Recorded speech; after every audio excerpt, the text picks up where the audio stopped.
como é o seu modo de viver? Este modo da qual você vive seria um testemunho do Evangelho? Vamos falar sobre isso na palavra de hoje.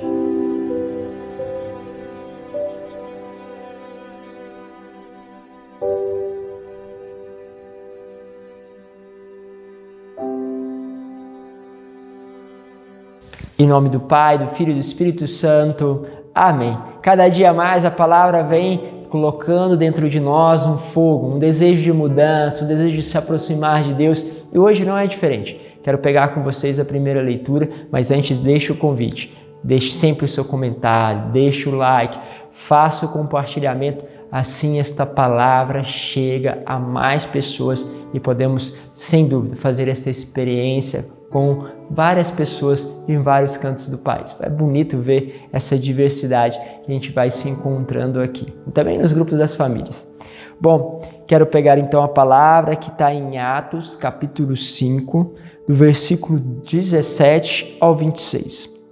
Diz assim: naqueles dias levantaram-se o sumo sacerdote e todos do seu partido, isto é, o partido dos saduceus, cheios de raiva, e mandaram prender os apóstolos e lançá-los na cadeia pública. Porém, durante a noite, o anjo do Senhor abriu as portas da prisão e os fez sair, dizendo: ide falar ao povo no templo sobre tudo o que se refere a este modo de viver. Olha, é muito expressivo. Então, a raiva, o ódio, quantas vezes nós por raiva, por ódio, por incompreensão em relação a uma pessoa, nós queremos aprisionar, nós queremos fechar aquela pessoa, nós queremos impedir que ela fale, que ela se expresse, que ela tenha um relacionamento. Quantas vezes a raiva tenta isolar as pessoas, prender as pessoas. E aí tem algo forte, que nada pode prender a palavra de Deus. E ali, aqueles homens que estavam presos foram visitados pelo anjo, e o anjo abre as portas daquele lugar e deixa um aviso claro: olha, ide falar ao povo no templo. Havia um lugar específico, não era vai e fala para o povo na rua, fala para aquelas pessoas, não, ide ao povo no templo.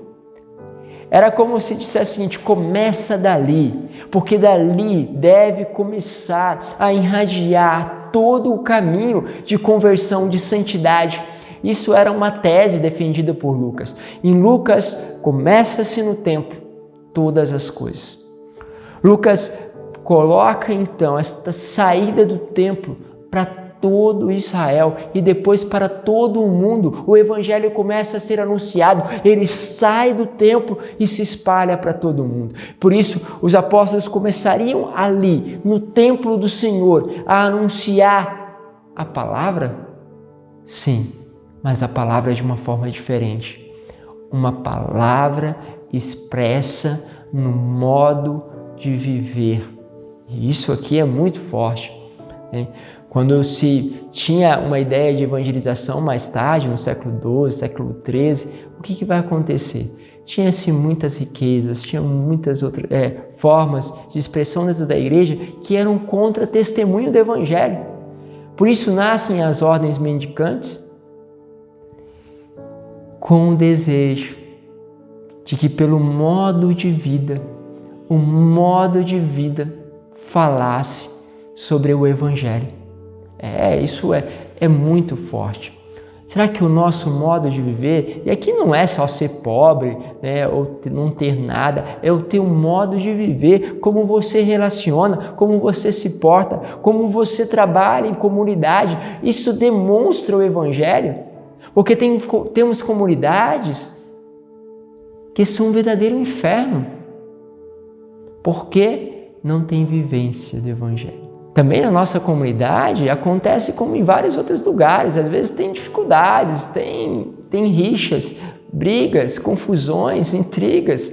É lógico, uma proporção talvez menor, mas também tem. Onde tem ser humano, infelizmente, nós temos que conviver com as dificuldades. E quando as dificuldades muitas vezes ficavam intensas, muitas vezes o Padre Henrique, nosso fundador, parava e falava assim, olha, vocês como fraternidade, parem e vão meditar a palavra juntos. Vão ouvir a palavra, vão viver a experiência da palavra. E era interessante porque sempre ele fazia a gente voltar na palavra. Porque a palavra é que vai determinando o nosso modo de comportar, o nosso modo de viver. E ali nós vamos fazendo essa experiência. Quantas vezes existe uma tentação de dar ao outro o melhor e esquecer que dar o melhor ao outro é dar a palavra de Deus. Uma vez chegou uma pessoa com um poder aquisitivo muito grande e veio visitar a nossa casa de formação.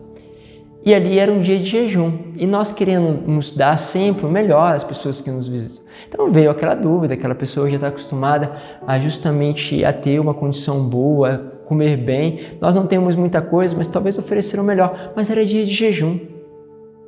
E aí o Padre Henrique falou assim, olha, dá a eles o que nós comemos. Nós estamos fazendo um jejum a pão e água. Naquela época estava se fazendo isso. Vamos dar a ele este pão e água. E aí ele sentou e começou a comer o pão e tomar a água. E ele olhava para os missionários, para aquela casa, todo mundo comendo, conversando na mesa, e ele começou a chorar. Chorava. Dizer que era o melhor pão e a melhor refeição que ele tinha tomado, porque ele estava encantado com aquilo que eram as nossas escolhas, que era a nossa vida.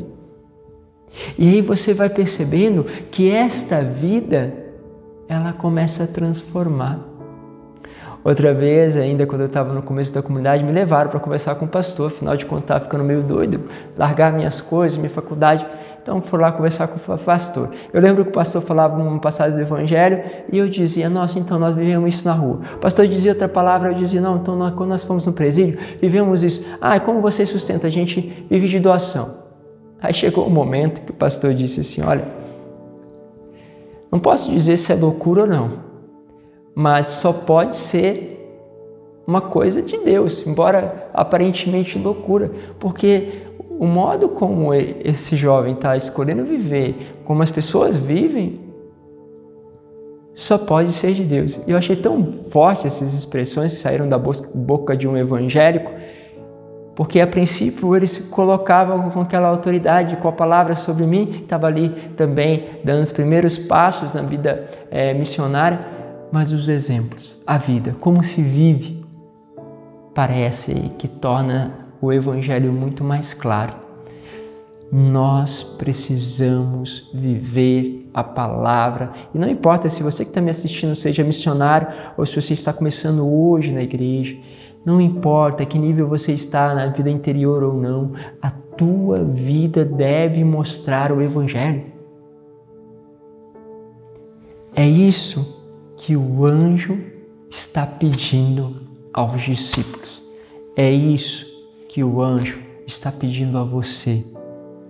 Vá, anuncie.